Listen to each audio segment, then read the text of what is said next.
Siempre he sentido un sincero agradecimiento hacia mis tíos abuelos María, Jerónimo y Juan Antonio. Ellos ejercieron el papel de los abuelos tiernos, inteligentes y compasivos de mi infancia y la de mi hermano. Nací en la maternidad provincial de Teruel, el 11 de 1959, y a los pocos días subimos, mi madre y yo, a Hórrios, pequeño pueblo de la vega del río Alfambra, pequeño a causa de la emigración abundante de su juventud hacia Barcelona, para trabajar en la SEAT o la Gallina Blanca, y hacia Valencia, fundamentalmente. Mis padres eran dos jóvenes que antes de cumplir yo un año de vida, compraron uno de los ultramarinos del pueblo, gracias a un préstamo familiar, al ponerse a la venta por emigrar sus dueños a Valencia. Y es en ese ambiente en el que viviré mis primeros 10 años, y en el que recuerdo muchas experiencias inolvidables con mis tíos abuelos, como cuando en algunas ocasiones sustituía a mi madre en la tienda y venían Jerónimo y Juan Antonio a comprar productos que no tenía, como pantalones, zapatos. Eran sin duda unos adultos diferentes a los demás con los que yo trataba y conocía.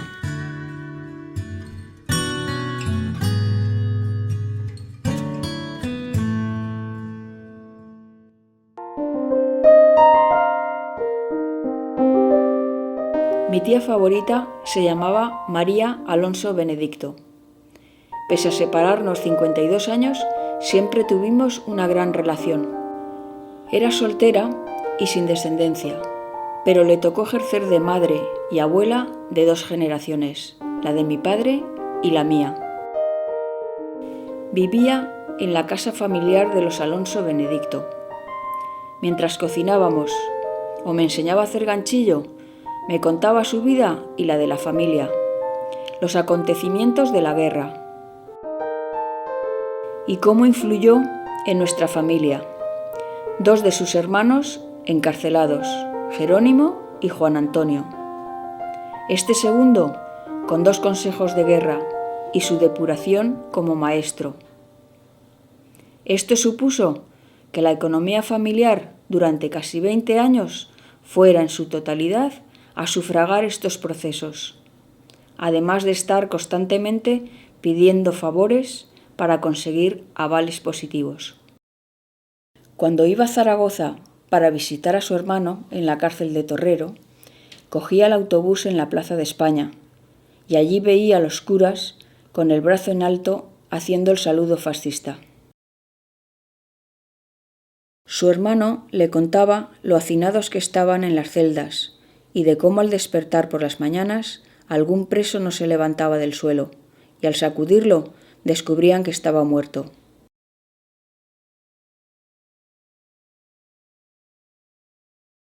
Acabada la guerra, ella y sus hermanas miraban temerosas por las rendijas de las ventanas del granero cómo paseaban cantando con banderas y estandartes los vencedores, temiendo que les raparan las cabezas y que les hicieran ir a fregar a la iglesia o a las escuelas, como a otras mujeres. Tuvieron suerte, conservaron el pelo y solo fregaron en su casa.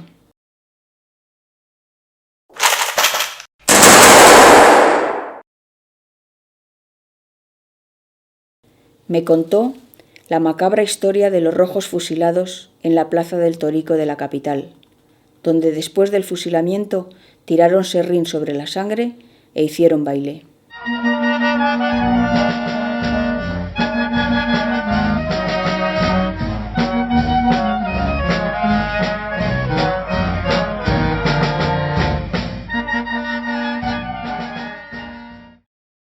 Un día, de un pequeño baúl en el que conservaban las fotos familiares, sacó una bandera republicana pequeñita, que su hermano Juan Antonio llevaba en la bicicleta en los tiempos de la Segunda República y que había permanecido allí casi 40 años. Me la dio mientras me decía: «Qué imprudentes fuimos guardándola. Nos podíamos haber buscado una ruina si nos la encuentran». El tío Juan Antonio nace en Hórreos el 25 de junio de 1909, siendo el sexto de 8 hermanos. Su padre, Gregorio, era un labrador gran optimista vital, que fue alcalde en alguna ocasión. Agustina, su madre, una excelente cocinera, que en los veranos le guisaba a un militar de graduación que pasaba una temporada de descanso en el lugar y se comía gran parte de los pollos del pueblo a peseta la unidad. Ambos quisieron que sus hijos e hijas asistiesen a la escuela. Hay que recordar que a principios del siglo XX los índices de analfabetismo eran muy altos. Será el único de los hermanos y hermanas que tiene acceso a la enseñanza superior, cursando magisterio en la Escuela Normal de Teruel, con profesorado afín a la ILE, Institución Libre de Enseñanza. Empieza su experiencia como maestro por distintos pueblos de la provincia de Teruel. En 1930 aprueba la oposición al cuerpo de maestros.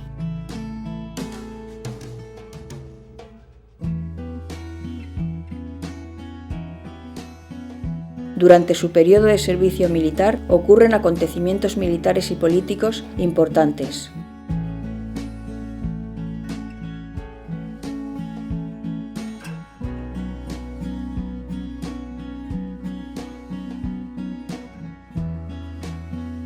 Terminado el servicio militar, se incorpora a la Escuela de Lidón, en la que permanecerá hasta octubre de 1936.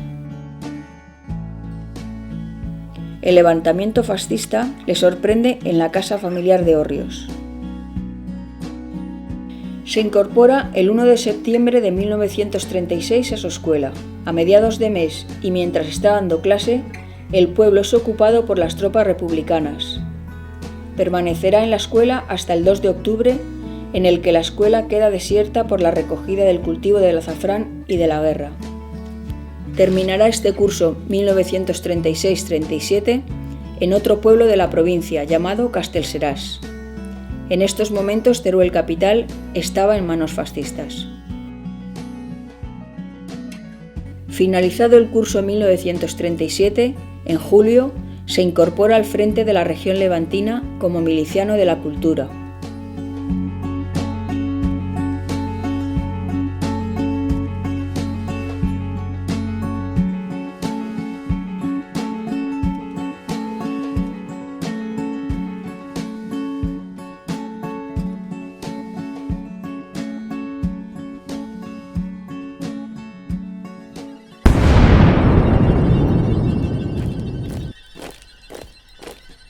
El final de la guerra le sobrevino en Valencia.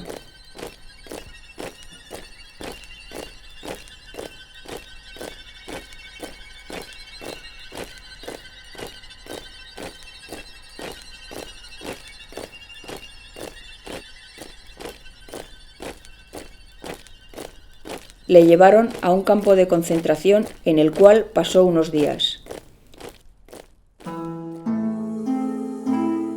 A continuación, se incorporará a la vida laboral en Lidón, el pueblo donde tenía su plaza de maestro en propiedad. El 26 de abril de 1939 se personan en el pueblo 2 guardias civiles del puesto de Perales de Alfambra. Declararán 2 vecinos a título personal, aunque eran el jefe de la Falange y las Jons, Juan Muñoz Barcelón, y el juez municipal, Abilio Delgado Juste. Por tanto, le denuncian por partida doble, como vecinos y como cargos políticos del régimen.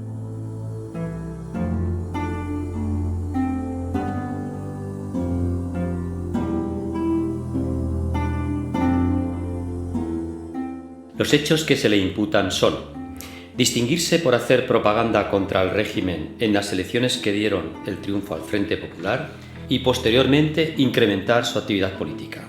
Dar charlas y conferencias a los de izquierdas en la casa de Amado Millán Blesa, dueño de la fonda del pueblo y persona de izquierdas. Alistarse voluntario al ejército republicano. Arengar a los soldados con conferencias marxistas en el frente para subir su moral. Ser sargento en el bando republicano. Pertenecer a la FETE, Federación Española de Trabajo de la Enseñanza. Ser comunista libertario. Ser de ideología francamente comunista en todos sus actos, como demuestran las fotografías y el impreso que le fueron recogidos al presente ante las autoridades. Enemigo de la Iglesia.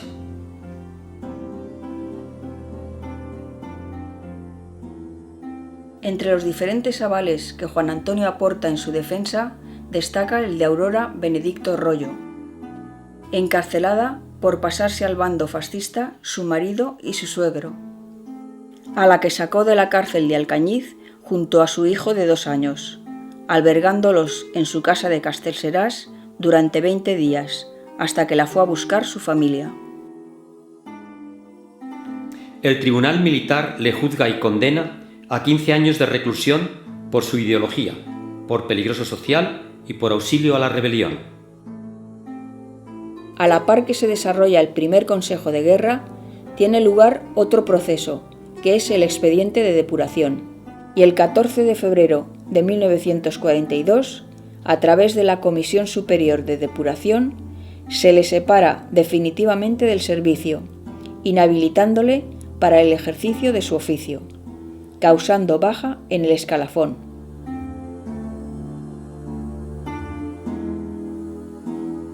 El 17 de julio de 1943 queda en libertad condicional de su primer Consejo de Guerra. Tras salir de la cárcel de Torrero, trabajó durante un tiempo en una mina de carbón situada en el pueblo de Rillo, que dista 20 kilómetros del suyo. Al no poder ejercer su oficio de maestro, por haber sido depurado, emprende una nueva andadura laboral, como auxiliar de la Secretaría de Villalba Alta.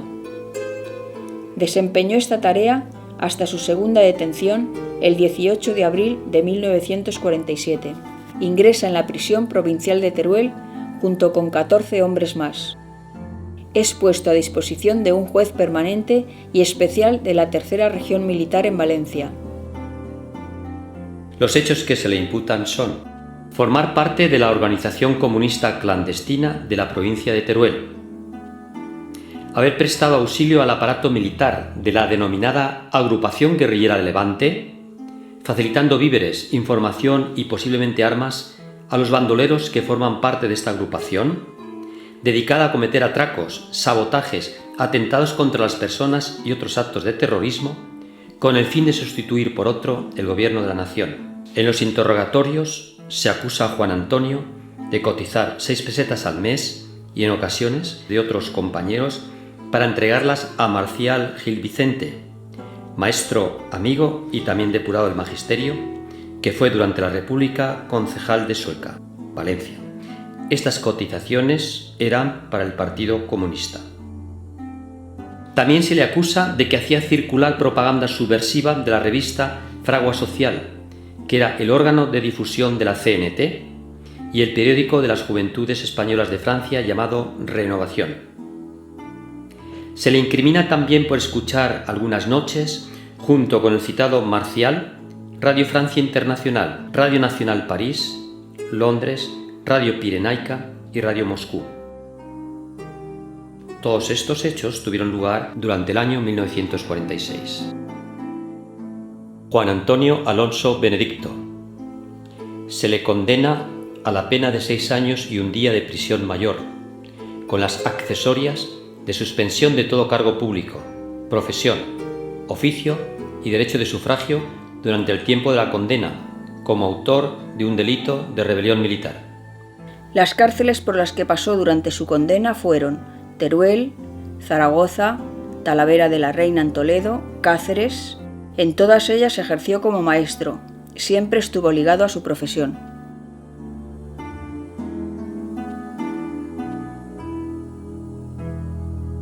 El 13 de octubre de 1953 queda en libertad condicional y marcha a Barcelona invitado por un amigo llamado Donaciano Álvaro, maestro natural del Cuervo, pueblo de Teruel.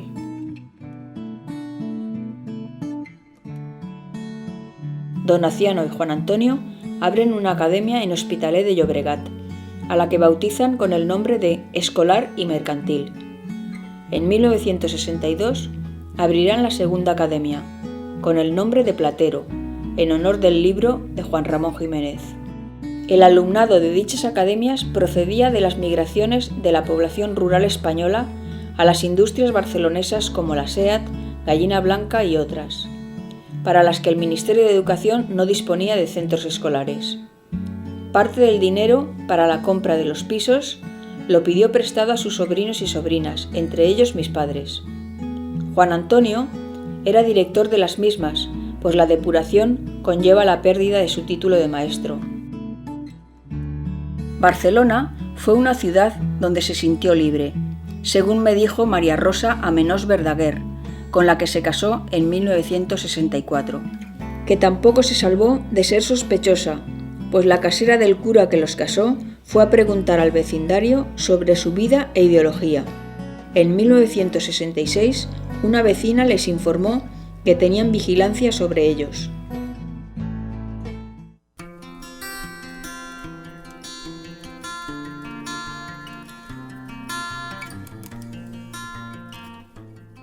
Con la Ley de Amnistía General de 1977, pidió ingresar en el cuerpo de maestros y le adjudicaron una escuela en Belviche, entonces llamada Calvo Sotelo, y con posterioridad Joaquín Ruyra, en la que ejerció desde el 21 de junio de 1977 al 15 de enero de 1978.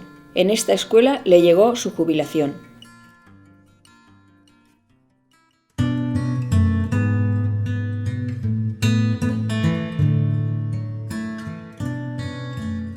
Juan Antonio y su mujer María Rosa pasaban parte de las vacaciones escolares en Hórreos, donde tenían un pequeño apartamento dentro de la casa de sus sobrinos.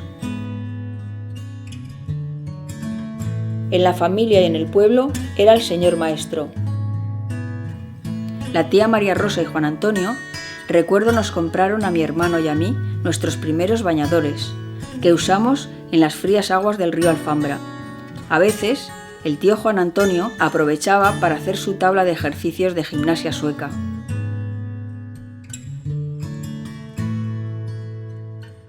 Qué ricas comidas nos preparaba la tía María para las fiestas familiares, en el campo o en la casa familiar, en la que nos solíamos encontrar 3 generaciones.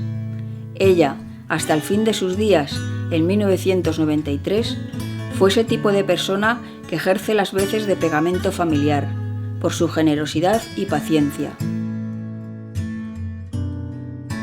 El tío Jero es el primero que nos dejó en la primavera de 1973. Era un ser lleno de amor y compasión.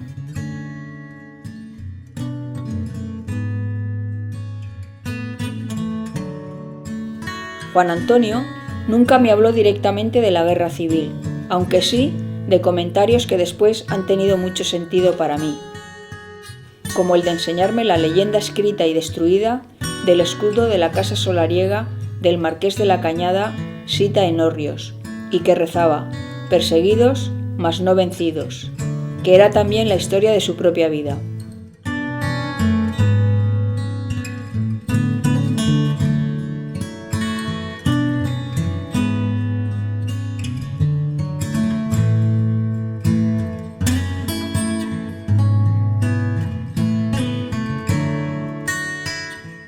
El tío muere en Barcelona el 30 de julio de 1980, de un cáncer de hígado. Según la medicina china, en este órgano se instala la emoción de la rabia, y a buen seguro tuvo que tragar en infinidad de ocasiones a lo largo de su vida, por el trato recibido del fascismo vencedor. Escribe esto su sobrina nieta, que investigó en los archivos y pudo convivir con él hasta los 20 años, en los que me transmitió la dignidad de la gente honesta. Conocernos y querernos fue nuestra fortuna.